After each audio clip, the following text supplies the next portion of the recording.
변한 사람들이, 바뀌어진 사람들이, 그들의 삶에 개혁이 이루어진 사람들이 모인 그러한 교회가 고린도 교회입니다. 그런데 고린도 교회는 하나님 앞에서, 말씀 앞에서 변한 사람들의 모임만이 아니라 그들은 앞으로도 계속해서 변해야 했고 개혁되어야 했고 그리고 바뀌어야 할 요소들이 너무나 많이 있었던 그러한 교회였던 것을 기억해야 합니다. 우리가 고린도 전서를 계속해서 지금까지 보고 있지만 이 고린도의 바울은 고린도 교회에 편지를 쓰자마자, 인사말을 하자마자 인사말이 끝나기가 무섭게 어떤 이야기를 합니까? 문제점들을 이야기하고 있습니다. 너희가 이것도 잘못했고 저것도 잘못했고 이것도 고쳐야 하고 이것도 변해야 된다 라는 것들을 계속해서 쭉 나열하고 있는 것을 우리가 보게 되는데, 바울은 고린도 교회가 지금까지 변한 것도 있지만 앞으로 변해서 하나님 앞에 더 가까워져야 할 요소들이 무엇인지를 보여주고 있는 것을 봅니다. 우리가 고린도 교회를 볼 때마다 우리가 이런 마음으로 보아야 할 터인데, 고린도 교회가 과거에 수천 년 전에 2000년 전에 고린도 교회가 이런 교회였구나 라는 것으로 그냥 팩트만 이해하는 그러한 시간이 되어서는 안 됩니다. 고린도 교회의 모습을 보면서 우리의 모습을 보아야 합니다. 우리의 가정의 모습을 보아야 하고 우리 교회의 모습을 보아야 하고 우리 개인이 얼마나 하나님 앞에 변해 나가야 할 요소들이 많이 있는가라는 것들을 함께 보아야 할 그러한 책임이 우리에게 있는 것을 기억해야 합니다. 왜냐하면 저와 여러분에게도 분명히 잘못이 있고 어리석음이 있고 변해야 할, 아직까지도 계속해서 회개는 하지만 그 진정한 삶의 회개가 되지 않는 그러한 요소들이 많이 있기 때문에 그렇습니다. 그렇다면 우리의 잘못된 옛사람의 습관과 죄 버릇을 바꾸기 위해서 어떻게 해야 합니까? 이렇게 합니다. 잘못된 것들을 바꾸기 위해서 잘못된 삶의 습관이 우리의 눈에 우리의 삶에 느껴지고 체험되고 보여질 때마다 그 문제를 빨리빨리 해결합니다. 중요합니다. 그 죄가 더 불어나기 전에 계속해서 그 문제를 고쳐나가야 하는 것은 굉장히 중요한 일입니다. 그런데 그럼에도 불구하고 잘못된 죄를 고쳐가는 것에만 초점을 맞추는 것은 올바른 방법은 아닙니다. 잘못된 것을 이것저것 계속해서 잘못된 것을 고쳐나가면 우리의 문제가 무엇입니까? 잘못이 끝이 없이 하나님 나라 가는 그날까지 계속해서 고쳐가야 하는 것 아닙니까? 그런데 그 잘못된 것들을 나타날 때마다 발견을 하고 그것을 고쳐나가는 일들을 한다면 문제는 무엇이냐면 계속해서 똑같은 것을 반복하는 그러한 일들이 우리에게 있을 수 있습니다. 근본적인 문제가 바뀌어지지 않으면 안 됩니다. 그 죄들의, 여러 가지 죄악들의 근본적인 문제를 우리가 해결하기 위해서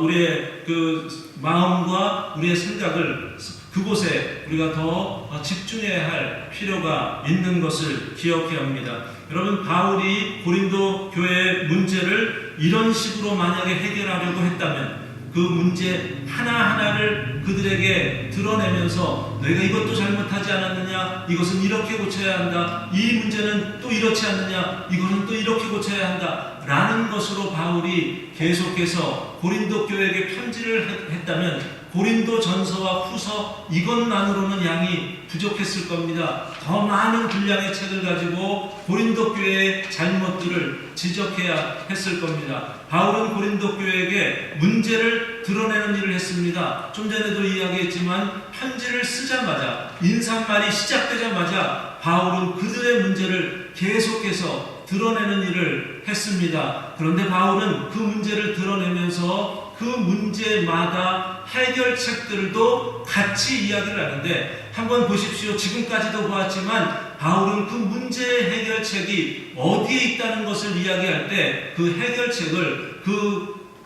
하나님의 말씀의 원리와 원칙 가운데서 해결하라고 그들에게 해결 방법을 가르쳐주고 있는 것을 보게 됩니다. 오늘도 마찬가지입니다. 바울은 이 고린도 교회가 가지고 있는 죄악된 문제 가운데 여러 가지 문제들을 이야기하는데 사실 한 가지입니다. 오늘 바울이 언급하고 있는 고린도의 문제는 13절을 보면 이렇게 말합니다. 음란이라는 단어가 나옵니다. 그리고 15절을 보면 창녀, 그리고 16절에서도 창녀라는 단어가 나옵니다. 18절에서도 음행이라는 단어가 두 번에 걸쳐서 나오는 것을 봅니다. 음란과 창녀와 음행이라는 것들을 계속해서 바울이 언급하고 있는데 사실 이 단어들은 헬라어 원어를 보면 이 원어에 똑같은 어원들을 가진 단어들을 바울이 나열한 겁니다. 이 똑같은 원어로 나온 그 영어 단어가 포르노라는 그러한 단어가 이 안에 있는 것을 보게 되는데 이러한 단어들을 바울은 계속해서 이야기하면서 너희가 음란의 문제를 가지고 있다라는 것을 드러내고 있는 것을 봅니다. 여러분, 바울이 지금까지 음란에 대해서 이야기를 안 했습니까? 오늘 6장 12절부터 그 20절까지 여기에서 처음 언급하고 있습니까? 그렇지 않습니다. 바울은 고린도 교회에게는 특별히 이 문제가 문제이기 때문에 5장 1절에서 어떤 이야기를 했습니까? 너희가 그 아버지의 아내를 취하는 죄를 범하고 있다라는 것을 이야기를 합니다. 근친 상간의 죄를 언급하고 있습니다. 6장에서도 우리가 지난번에 보았던 9절에 있는 말씀을 보면 여러 가지 음란 죄에 대해서 이 얘기를 합니다. 음행이나 우상숭배나 간음이나 탐색이나 남색하는 그러한 죄들에 대해서 바울은 다 지금까지 나열해왔고 그 문제를 바울이 부각시켜 왔던 것을 봅니다. 그런데 왜 또다시 오늘 이 말씀에서 또다시 음란의 문제를 이야기를 하고 있습니까? 왜냐하면 다른 어떤 교회보다 고린도 교회가 가지고 있는 가장 큰 근본적으로 변해야 할 그러한 요인 가운데 하나가 음란죄가 고린도에 있기 때문에 그런 겁니다. 바울이 여러 교회에 편지들을 썼습니다. 빌립보 교회에 편지를 쓸 때는 음란에 대해서 거의 언급을 하지 않습니다. 골로새에게 편지를 쓸 때에도 그 교회에게 그 음란에 대해서는 별로 언급하지 않습니다. 에베소 교회 그리고 고린도 교회, 이 고린도 교회에 대해서는 여러 번에 반복해서 음란에 대해서 이야기를 하고 있습니다. 왜 그러냐면 음란이 고린도의 문제이기 때문입니다.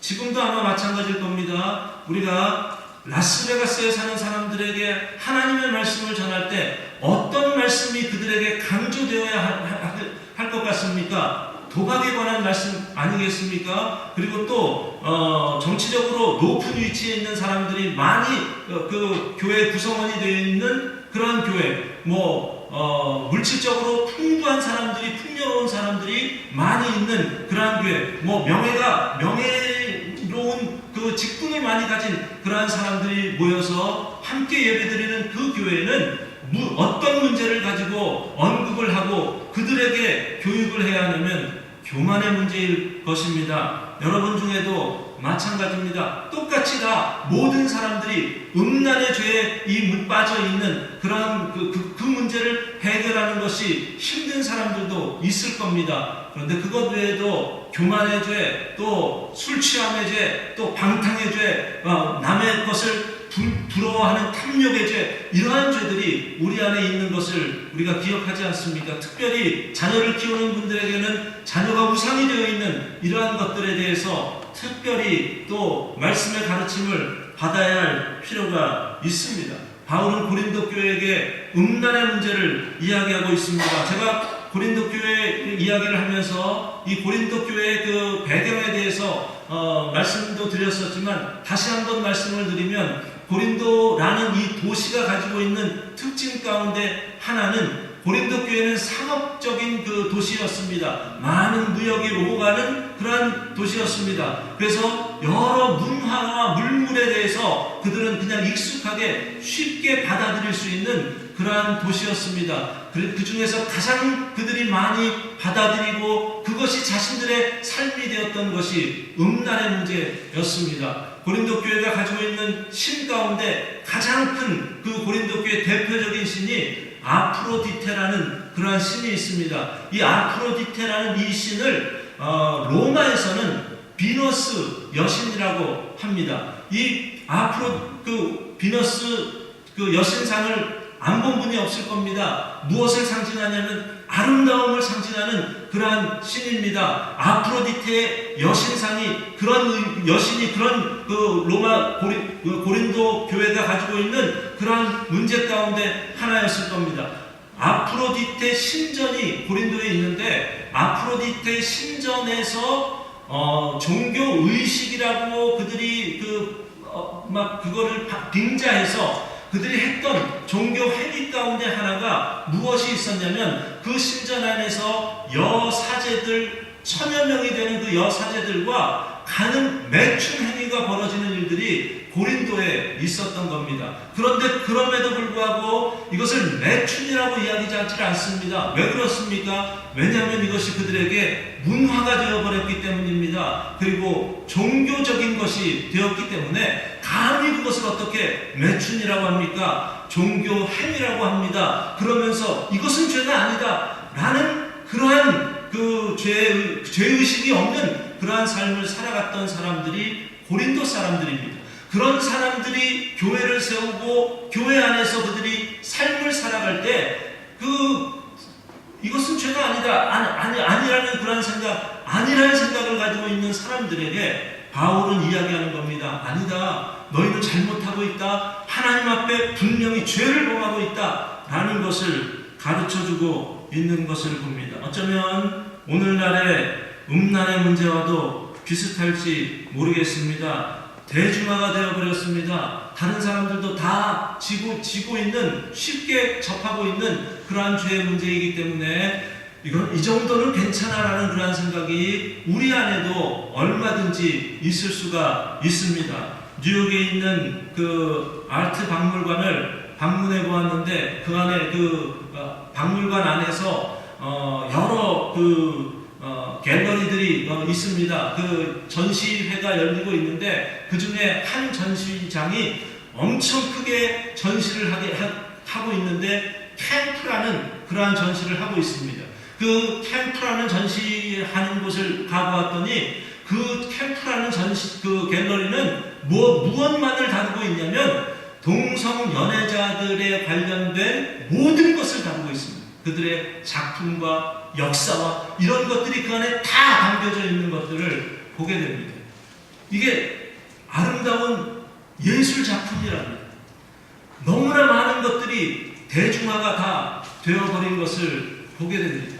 오늘날에도 고린도 교회와 흡사한 일들이 얼마든지 있는 것을 우리가 알 수 있습니다. 자녀들을 공립학교에서 캘리포니아에서 자녀들을 가르치면 무슨 일이 있습니까? 아주 구체적인 성적인 것들에 대해서 이제는 가르쳐도 되는 그러한 일들이 우리 안에 우리가 그냥 지금 접하고 있는 문화 가운데 있는 것을 봅니다. 죄라고 하면 이야기합니다. 그들은 이야기합니다. 이건 죄가 아니야. 사람의 본능이야. 억제되어서는 안 되는 거야. 그냥 그들이 원하는 대로 하게 내버려둬야 되는 거야 라고 생각하고 있는 문화가 우리의 문화일 뿐만 아니라 고린도가 가지고 있었던 너무나도 악한 문화였던 것을 보게 됩니다.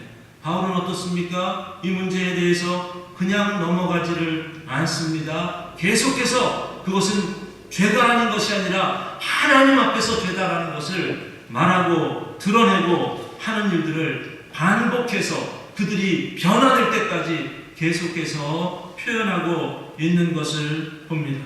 바울은 그렇다면 이 음행의 죄를, 고린도 교회가 가지고 있는 음행의 죄를 해결할 수 있는 해결책을, 문제만을 제시하는 것이 아니라 해결책도 오늘 말씀 가운데서 제시하고 있는데, 바울이 제시한 음란의 죄를 해결할 수 있는 해결 방법이 무엇이라고 이야기를 합니까? 15절을 보시면 이런 말씀을 합니다. 너희 몸이 그리스도의 지체인 줄을 알지 못하느냐? 내가 그리스도의 지체를 가지고 창녀의 지체를 만들겠느냐? 결코 그럴 수 없느니라. 이것을 한마디로 이야기를 한다면 바울이 이야기하는 해결책의 그 음란죄 문제를 해결하는 해결책은 다름이 아니라 연합과 하나됨의 원칙입니다. 연합과 하나됨의 원리와 원칙을 제공하고 있습니다. 그래서 너희 몸이 그리스도의 지체라고 이야기합니다. 그리스도와 하나가 되었다라는 것을 이야기합니다.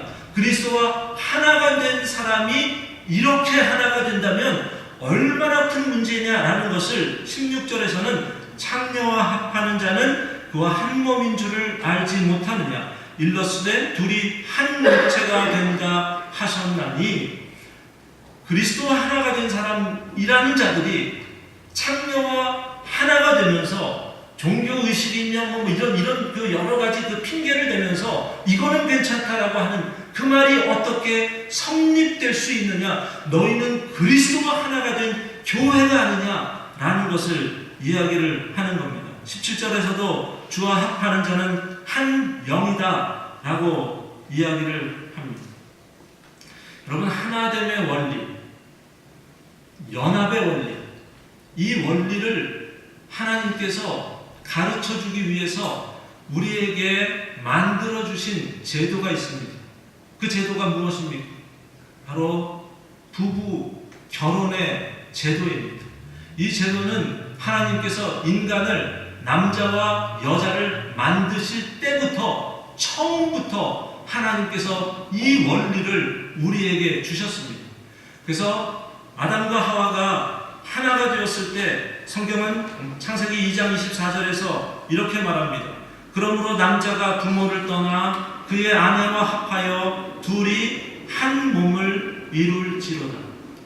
결혼을 하면 계속해서 둘이었던 사람들이 결혼을 하면 계속해서 둘이라는 그러한 그 어떤 몸을 계속 유지하는 것이 아니랍니다. 둘이 한 몸을 이루게 된다라는 것을 이야기를 합니다. 그래서 마태복음 19장을 보시면 예수님께서 바리새인들로부터 질문을 받습니다.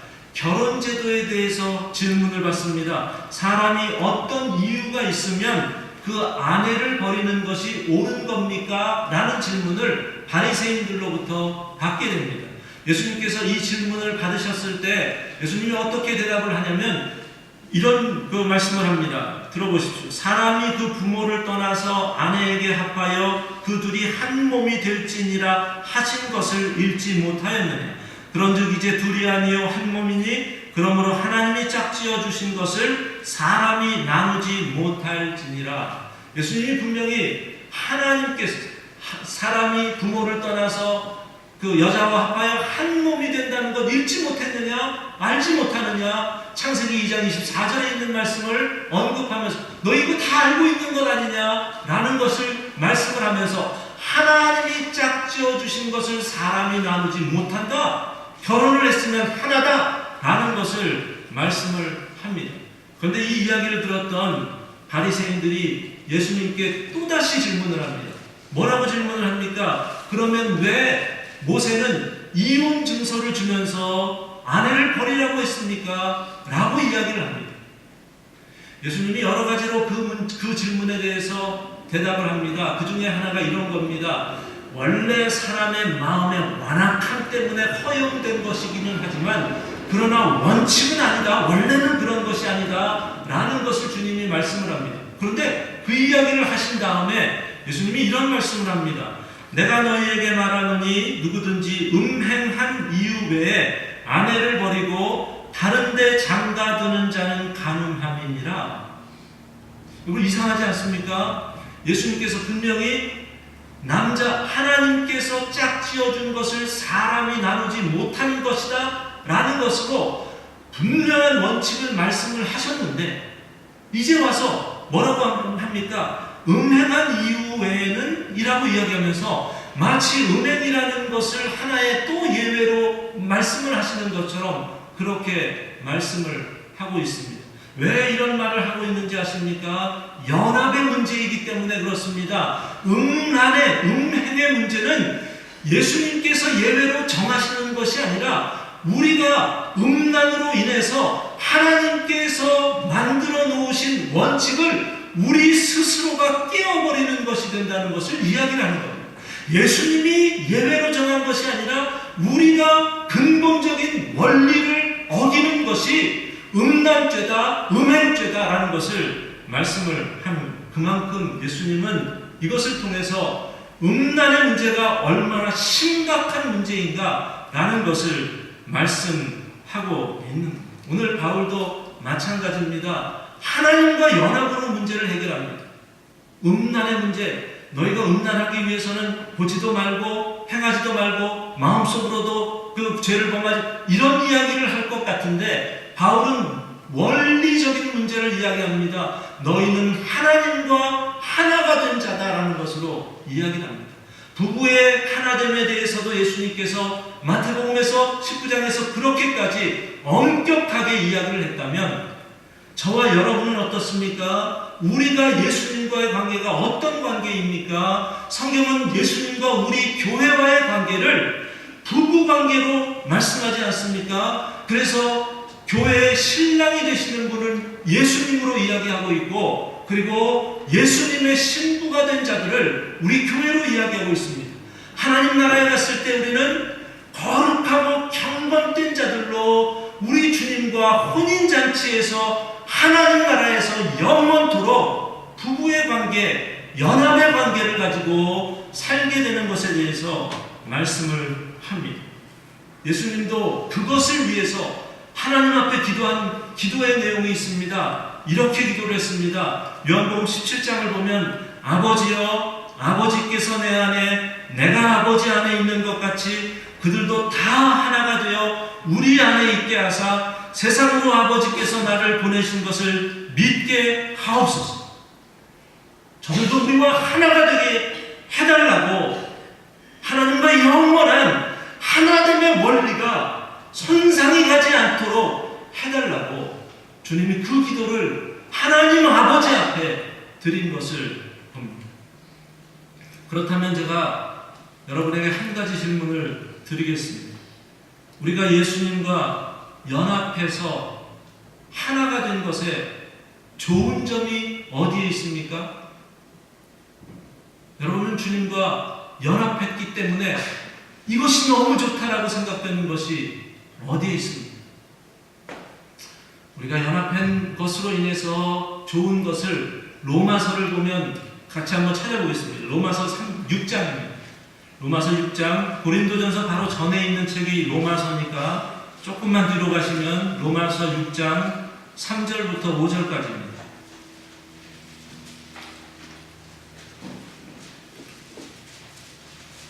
같이 읽습니다. 로마서 6장 3절부터 5절 같이 읽습니다. 무릇 그리스도 예수와 합하여 세례를 받은 우리는 그의 죽으심과 합하여 세례를 받은 줄을 알지 못하느냐. 그러므로 우리가 그의 죽으심과 합하여 세례를 받음으로 그와 함께 장사되었나니 이는 아버지의 영광으로 말미암아 그리스도를 죽은 자 가운데서 살리심과 같이 우리로 또한 새 생명 가운데서 행하게 하려 함이라. 또한 우리가 그의 죽으심과 같은 모양으로 연합한 자가 되었으면 또한 그의 부활과 같은 모양으로 연합한 자도 되리라. 우리가 그리스도와 연합했다는 것이 얼마나 소중한 것인가, 얼마나 값진 것인가라는 것을 이 로마서 6장에서 너무 분명하게 이야기하고 있습니다. 우리 주님과 연합했기 때문에 예수님이 십자가에 달려 죽으실 때 우리도 죄에 대해서 죽은 자가 됐답니다. 죄에 대해서 죽은 자가 됐답니다. 그 사망에 대해서 장사된 자가 되었답니다. 더 이상 사망이라는 것이 우리의 삶을 지배할 수 없는 자들이 되었다라고 이야기를 합니다. 얼마나 귀합니까? 그리고 더 나아가서 무슨 일이 우리 앞에 주어지게 된답니까? 예수님이 부활하신 것과 똑같은 일. 우리가 앞으로 죽음 이후에 우리의 삶 가운데서도 똑같이 벌어지게 될 것이다 라는 것을 이야기하고 있습니다. 연합했기 때문에, 하나 되었기 때문에, 예수님의 십자가의 은혜로 우리가 주님과 하나 되었기 때문에 이러한 특권이 우리에게 이미 주어졌고 앞으로도 주어지게 된다는 사실입니다. 그런데 동시에 예수님과 연합한 자들이라면 의무와 책임까지도 우리에게 있다는 사실을 명심해야 합니다. 오늘 바울이 이야기하는 것이 바로 그 말씀입니다. 너희가 주님과 연합한 자가 되는 것이 아니냐라는 것을 이야기하면서 그 다음에 이야기하는 것이 의무와 책임입니다. 연합을 깨뜨리면 어떻게 되겠는가? 이 연합을 무시하고 창기와 연합하려는 것은 이것은 어떤 죄를 범하는 것이냐면 그냥 창기와 우리가 한 몸이 된 이 잘못만이 아니라 이것은 어디에까지의 잘못이 되는 것이냐면 우리와 함께 연합한 예수님까지도 더럽히는 죄가 있게 된다는 것을 이야기하고 있습니다. 무시무시한 거룩의 요소를 깨뜨리는 것이 우리에게 있을 수 있다는 것을 고린도 교회에게 이야기합니다. 그렇다면 바울은 그들이 진정 올바른 거룩을, 올바른 연합을 이루기 위해서 이 연합을 어떻게 지켜내기 위해서 살아가야 할 것인가? 같이 한번 결론적인 이야기를 읽겠습니다. 19절과 20절입니다. 같이 읽습니다. 너희 몸은 너희가 하나님께로부터 받은 바 너희 가운데 계신 성령의 전인들을 알지 못하느냐? 너희는 너희 자신의 것이 아니라 값으로 산 것이 되었으니 그런즉 너희 몸으로 하나님께 영광을 돌리라.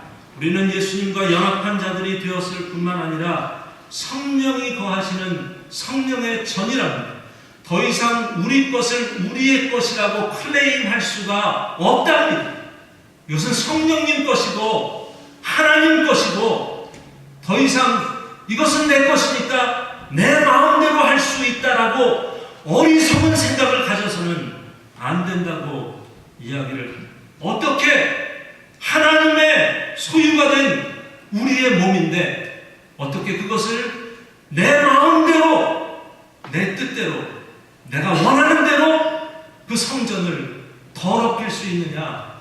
말도 되지 않는다. 음란이 죄가 아니라니 음란이야말로 예수님과 우리 하나님의 관계를 깨뜨리는 그러한 죄가 아니냐. 음란이야말로 예수님께서 십자가의 죽으심으로 우리를 위해서 만들어 놓으신 거룩하고 순결하고 고귀한 하나됨을 깨뜨리는 것이 아니냐. 이것이 바울이 고린도 교회에게 지적하는 음란죄의 문제이고 이 문제를 해결하는 해결책을 이야기하고 있는 겁니다. 동부에 사는 어떤 사람이 자기 친구가 다른 곳에서 자기를 찾아와서 그 친구에게 그 동부에 있는 그 여러 그 관광지 중에 한 곳을 같이 데리고 갔답니다. 유명하고 아주 멋지게 생긴 성당을 데리고 갔답니다. 그 성당에 들어가서 그들이 아마 그 가톨릭 신자인 것 같은데 성당에 들어가서 성당에서 예배를 드리려고 촛불을 찾았답니다. 촛불을 찾는데 촛불이 거기에 아마 저 잘 모르겠는데 이 카톨릭에서는 예배 의식 가운데 하나 중요한 의식 가운데 하나가 촛불을 키우면서 예배를 드리는 것 같은데 그런 의식을 하려고 촛불을 찾았는데 촛불이 있지를 않답니다. 촛불이 있지 않고 옆에 한 글귀가 적혀 있었답니다. Do not worship here. Closed for cleaning 이라고 써 있었답니다. 여기서 예배하지 마십시오. 지금 청소 중입니다. 그래서 문을 닫았습니다. 고린도 교회가 지금 청소할 것이 너무 많은 그러한 문제를 가지고 있습니다. 음란의 문제, 교만의 문제, 거룩의 문제, 하나님께서 주인인 우리 주님께서 핏값으로 사신 이 교회를 고린도 교회가 망치고 있는 그러한 일들을 하고 있는 것을 봅니다. 바울이 가만히 있을 수가 없었습니다. 그것이 죄가 아니라고 그것이야말로 하나님과의 연합을 깨어뜨리는 가장 큰 죄 가운데 하나인 것을 그들에게 이야기를 하고 있습니다.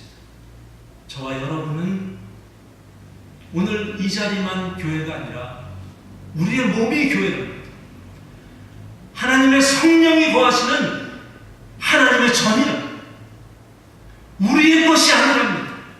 하나님께서 피값으로 예수님을 통해서 사신 거룩한 성전인데 이 성전을 감히 더럽히고 있는 것은 없습니다. 그것이 어떤 죄입니까? 하나님 앞에 자복할 수 있기를 바랍니다. 하나님께서 거룩하게 하신 것을 우리의 잘못된 죄로 인해서 거룩을 더럽혀서 마치 close for cleaning 예배를 드릴 수 없습니다 라는 곳이 그럴 일은 없겠지만, 그러나 그런 것들을 염두에 두고서 우리가 늘 내가 거룩하니 너희도 거룩할지어다 라는 하나님의 말씀대로 우리의 몸과 우리의 삶과 우리의 모든 것들을 거룩하게 만들어갈 그 책임을 가지고 살아가는 우리들이 되어야 할 줄로 믿습니다.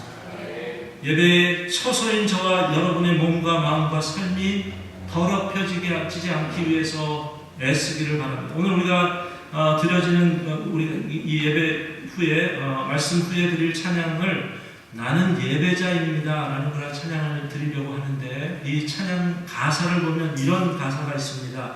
나는 하나님을 예배하는 예배자입니다. 내가 서 있는 곳 어디서나 하나님을 예배합니다. 내 영혼 거룩한 은혜를 향하여, 내 마음 완전한 하나님을 향하여 이곳에서 바로 이 시간 하나님을 예배합니다. 하나님을 그렇게 예배할 수 있는 자들, 이것은 특권입니다. 하나님께서 우리에게 주신 이 특권을 우리가 어디서나 어디에서 무엇을 하든지 파기하지 말고, 우리의 죄 때문에 그 거룩한 하나님의 전이 파괴되는 것이 아니라 이것을 잘 거룩함으로 감당하여서 어디에 계시든지 무슨 일을 하든지 하나님 앞에 예배하는 예배자들로 살아가는 저와 여러분이 되시기를 예수 그리스도의 이름으로 축원드립니다.